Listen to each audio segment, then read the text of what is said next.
کی حیثیت سے دوسرے تعزیہ دار سے بات کر رہا ہوں کہ ہم تعزیہ داروں کا ایک اصول ہے، جو فاطمہ کا وفادار ہے ہم اس کے وفادار ہیں، اور جو فاطمہ کا غدار ہے ہم ہی ہیں جو اس کے خلاف ہیں۔ حیدری! بنیاد کیا ہے؟ بنیاد کلمہ نہیں ہے، بنیاد کلمہ نہیں ہے، بنیاد محمد رسول اللہ نہیں ہے، بنیاد علی ولی اللہ نہیں ہے، یہاں بنیاد ہے انسانیت۔ اگر اس میں انسانیت ہے تو وہ اہل بیت کا محب ہو سکتا ہے، محب ہوگا تو تعزیہ دار ہوگا۔ انسان کو بیدار تو ہو لینے دو۔ اگلا جملہ کیا ہے؟ ہر قوم پکارے گی، ہماری اور آپ کی نہیں، ہندوستان اور سری لنکا کی نہیں، جہاں کہیں بھی انسان انسانیت کے دائرے میں جینا چاہتا ہے اور انسانیت کو بچانے کے لیے قربانی دینے کا جذبہ رکھتا ہے، وہ ہر قوم کہتی ہے ہمارے حسین ہیں۔ کیوں؟ اس لیے کہ سارے رہبروں نے زمین دلائی ہے، حسین نے ضمیر دلایا ہے۔ پتہ نہیں میں آپ کو سمجھا پا رہا ہوں کہ نہیں سمجھا پا رہا ہوں، میرے جملوں کو سمجھنا بہت کم۔ دنیا کے سارے رہبروں نے زمینیں دلائی ہیں، زمین۔ کسی نے کسی ملک کی زمین بچا لی، کسی ملک کے دائرے کو بڑھا دیا، کسی ملک کی قبضہ والی زمین کو بچا دیا، رہبروں نے زمینیں دلائی ہیں، حسین نے ضمیر دلایا۔ زمین کے بنا کرائے کے مکان میں تو جیا جا سکتا ہے، مگر ضمیر کے بنا محل میں بھی نہیں جیا جا سکتا۔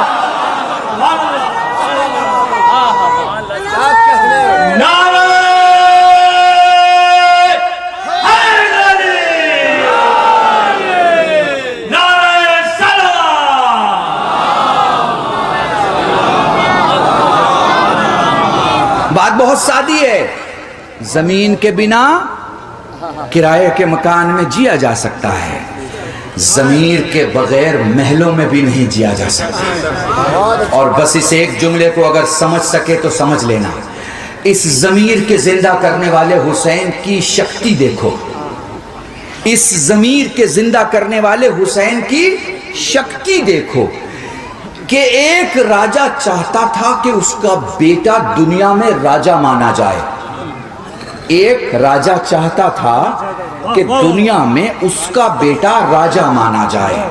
اس نے اپنی اس پالیسی کو چلانے، منوانے اور پھیلانے کے لیے مدینے کے ایک گھر کے دروازے کو جلانے کے بعد، اس کے وارث کے گلے میں رسی باندھنے کے بعد، اس کے بیٹے کے جگر کے ٹکڑے کرنے کے بعد، اس کے بچے ہوئے 71 ساتھیوں کو ایک زمین پر گھیر کے 3 دن کا بھوکا پیاسا مارنے کے بعد 1400 سال گزر گئے، مگر اس کی جو خواہش تھی وہ ادھوری رہ گئی، کیونکہ آج بھی انسان کے بچے کے سامنے 2 پرچی لکھ کے رکھو، ایک پہ یزید کا نام لکھو اور ایک پہ حسین کا، اور انسان کے بچے سے پوچھو اس میں بادشاہ کون ہے، تو وہ یہ نہیں کہے گا یزید بادشاہ ہے۔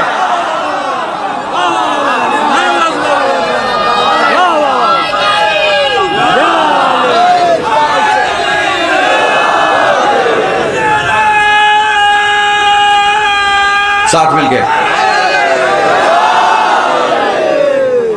وہ یہ نہیں کہے گا یزید بادشاہ ہے، وہ یہ کہے گا حسین بادشاہ ہے۔ بات کچھ سمجھ میں آ رہی ہے آپ کو؟ جو ضمیر جگاتا ہے، ضمیر والوں کا وہ بادشاہ ہوتا ہے۔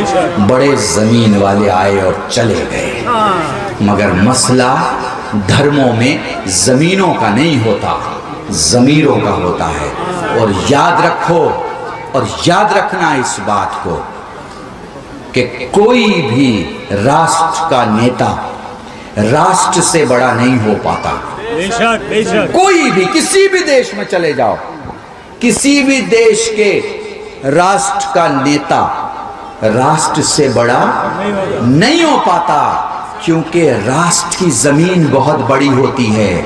پتہ نہیں میں سمجھا پا رہا ہوں نہیں سمجھا پا رہا ہوں. کوئی بھی راست کا نیتا راست سے بڑا نہیں ہو پاتا، چونکہ راست کی زمین بہت بڑی ہوتی ہے.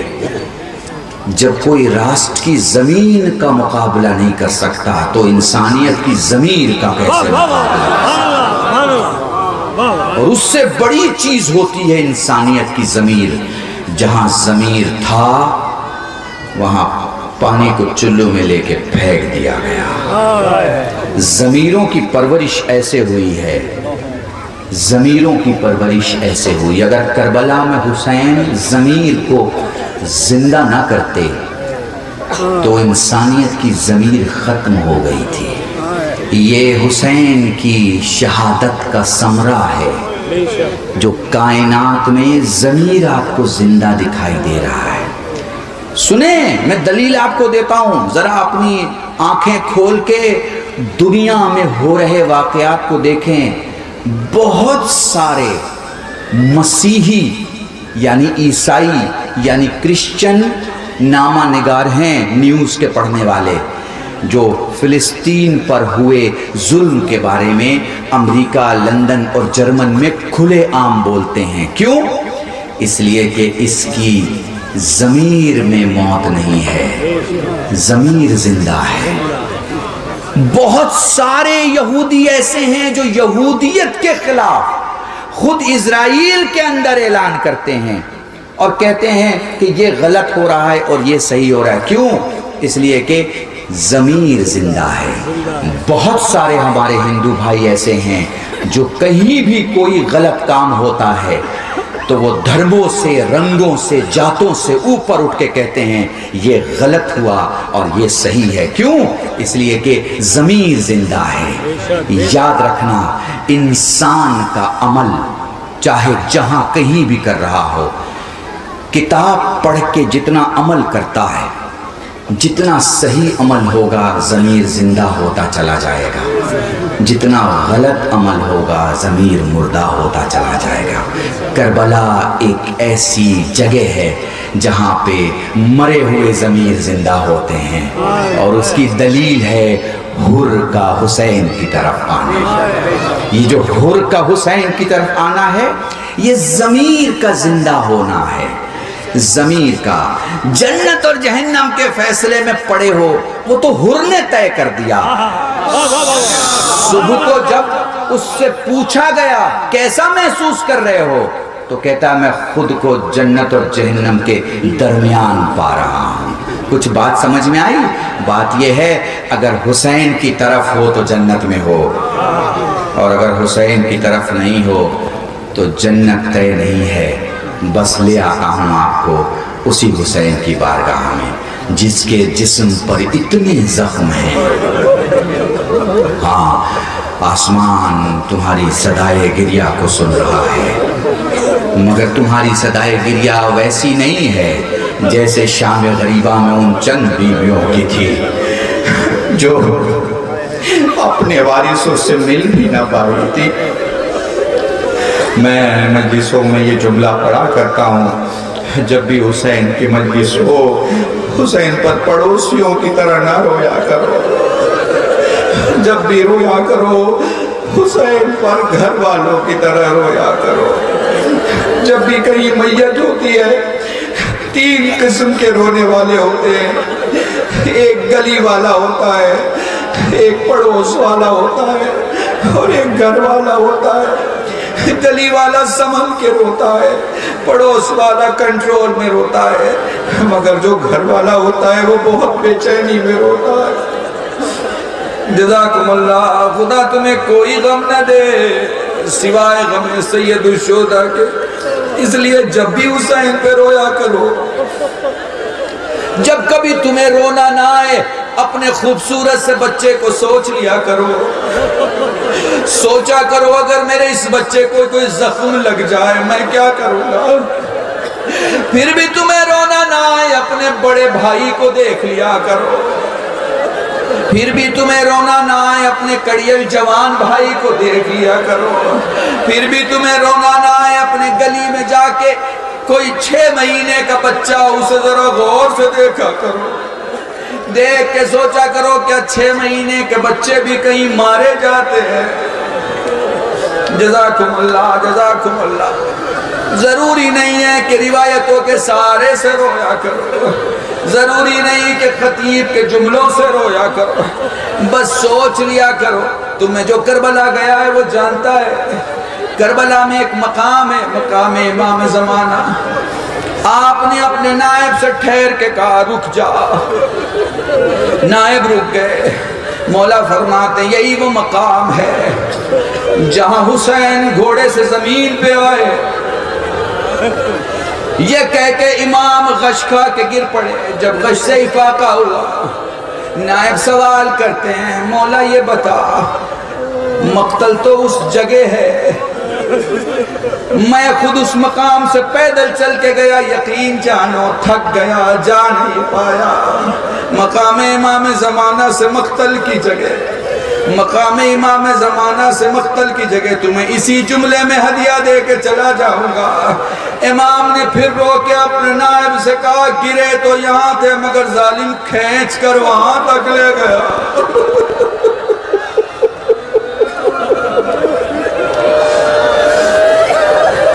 جزاکم اللہ جزاکم اللہ۔ اس لیے جب بھی حسین پر رویا کرو بابا سے بلند رویا کرو۔ جب کسی نے معصوم سے سوال کیا مولا یہ بتا جو نہیں روتا تیری مجلس میں تیرا کیا ارشاد ہے اس کے بارے میں؟ سجاد نے رو کے فرمایا ہم سارے معصوم اس کے لیے دعا کرتے ہیں۔ سائل کہتا مولا جو نہیں روتا، آپ نے پھر دوبارہ تکرار کیا ہم سب دعا کرتے ہیں۔ وہ کہتا مولا وہ کیوں رو کے فرمایا اس لیے کہ کم سے کم وہ یہ تو ضرور سوچتا ہوگا کہ ایک دن میں ہمارا بھرا گھر کیسے اجڑ گیا۔ جب تمہیں روتا ہوا تعداد میں سید سجاد دیکھتے ہیں، اپنی کونیوں کے بل تمہارے نزدیک آتے ہیں، تمہارے گرتے ہوئے آنسوؤں کو دیکھ کے کہتے ہیں تو نے خطیب کی روایت سنی ہے مگر میرے علی اکبر کو گھوڑے سے گرتے نہیں دیکھا۔ جزاکم اللہ جزاکم اللہ۔ وہ لوگ کربلا میں حسین ہے، وہ لوگ کربلا میں حسین ہے اور حسین کا علی اکبر ہے۔ میں آپ کو بتاؤں ہر باپ اپنے بیٹے کو بہت چاہتا ہے، ہر باپ اپنے بیٹے کو بہت چاہتا ہے، ہر باپ اپنی اولاد کو بہت چاہتا ہے۔ بڑی امید سے ایک ماں اپنے بچوں کا لباس سیتی ہے، یہ محبت صرف ماں سمجھ سکتی ہے، ماں کے علاوہ کوئی نہیں سمجھ سکتا۔ جزاکم اللہ جزاکم اللہ۔ میں مدینے کا ایک واقعہ بتاؤں۔ علی اکبر کے سامنے حسین سوال کرتے ہیں لال اگر کوئی خواہش مانگ لے۔ بابا کوئی خواہش نہیں بیٹا میری خواہش ہے کچھ مانگ لے۔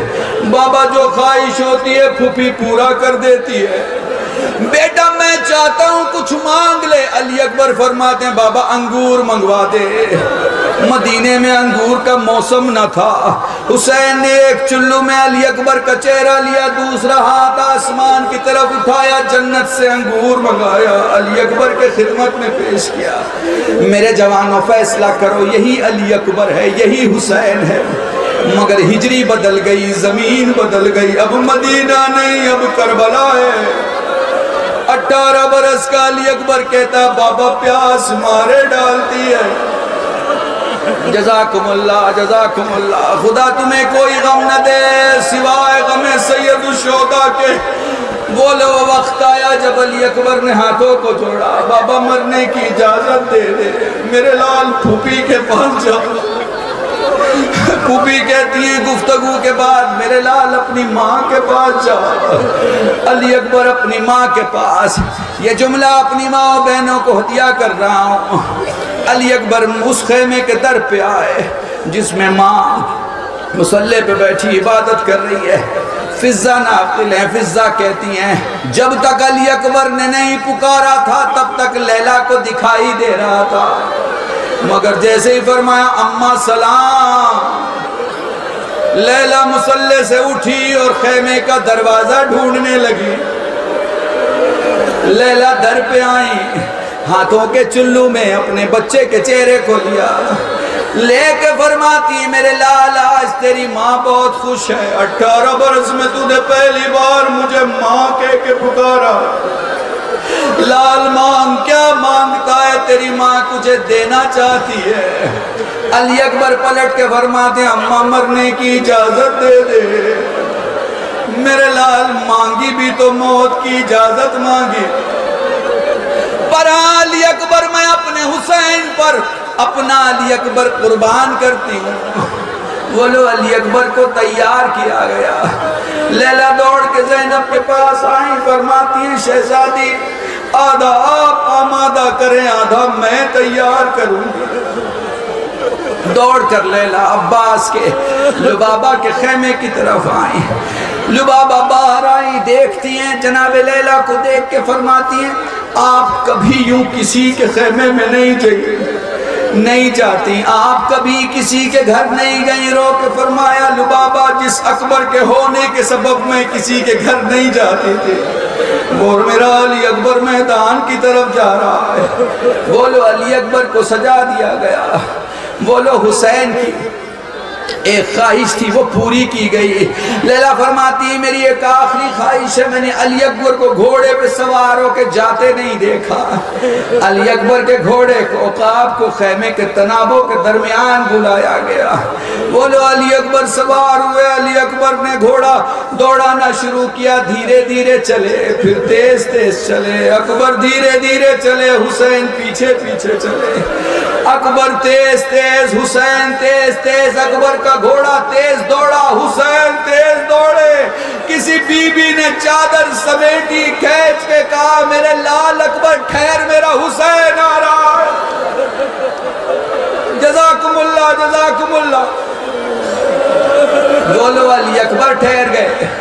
تم میں سے جو کوئی جوان ہے جس کا باپ اس کے ساتھ ہے، جس کے باپ کا سایہ اس کے سر پہ، اپنے باپ کی زندگی کو عظمت دینا، عزت دینا، اپنے باپ کے سائے کو سمجھنا خدا کی بڑی نعمت ہے باپ۔ میرے جوانوں بولو جب علی اکبر رک گئے، جب علی اکبر ٹھہر گئے، پلٹ کے پوچھتے بابا تو مجھے خدا حافظ کر چکا تھا، پھر بابا پیچھے کیوں آیا؟ حسین فرماتے لال اگر تو صاحب اولاد ہوتا۔ جزاکم اللہ جزاکم اللہ۔ بولو علی اکبر میدان میں گئے، بولو علی اکبر نے جنگ کی، بس 2 جملے مصائب کے اور مجلس تمام میں ایک وقت آیا جب علی اکبر گھوڑے سے زمین پہ آئے، حسین دھیرے دھیرے علی اکبر کے پاس پہنچے، اتنا جھکے کہ زلفیں حسین کی زلفیں اکبر کے کانوں سے ٹکرانے لگی۔ علی اکبر نے آنکھیں کھولی، دھیرے سے اپنے بابا کے چہرے کو صاف کرنا شروع کیا، پیشانی پوچھی، بال کی دھول ہٹائی، ریش مبارک کی دھول جھاڑتے جھاڑتے کہتے ہیں بابا تجھے دیکھ کے ایسا لگتا ہے جیسے تو کئی بار ٹھوکریں کھا کے گرا ہے اور کئی بار ٹھوکریں کھا کے اٹھا ہے۔ ہاں میرے لال نہ پوچھ میں کیسے آیا۔ جزاکم اللہ جزاکم اللہ۔ مگر میرے لال بتا تیرے سینے پہ کیا ہے؟ بس لو میں نے مصائب پڑھ دیا۔ حسین بیٹھ گئے، اکبر نے بتایا سینے پہ کیا ہے، برچھی کی انی میں انگلیوں کو پیوست کیا۔ بڑا طویل مصائب ہے، میں بہت کم جملے میں ختم کر رہا ہوں۔ برچھی کی انی میں انگلیوں کو پیوست کیا۔ میرے جوانوں میں تم سے سمجھا رہا ہوں، دیکھو میرے ہاتھ کے بیچوں بیچ اگر کوئی چھری دھس جائے، اندر چلی جائے، تو میں جب چھری کا اوپری حصہ پکڑوں گا میرا پورا ہاتھ کانپے گا۔ شاید تم سمجھ سکو اس مثال سے، جیسے ہی برچھی کی انی میں اپنی انگلیوں کو پیوست کیا اور حسین نے کھینچنا چاہا، حسین کو لگا میرا علی اکبر کانپ رہا ہے۔ حسین نے ہاتھ ہٹا دیا، علی اکبر کی پیشانی دیکھی، خیمہ دیکھا، چہرہ دیکھا، خیمہ دیکھا، عجب نہیں موجود حسن کا چہرہ دیکھا ہوگا، بابا کو دیکھا ہوگا، رسول کو دیکھا ہوگا۔ دوبارہ انگلیاں پیوست کی، حسین کو لگا میرا علی اکبر کانپ رہا ہے۔ تیسری بار جیسے حسین نے انگلیاں اپنی پیوست کی، علی اکبر نے دھیرے دھیرے ہاتھ اٹھایا، بابا کے سر پہ رکھ کے کہا بابا تیری قسم میں نہیں کانپ رہا، کربلا ہل رہی ہے، اے بابا تیر کھینچ، برچھی کھینچ لے۔ حسین نے برچھی کھینچی، ہائے رے علی اکبر، ہائے رے حسین۔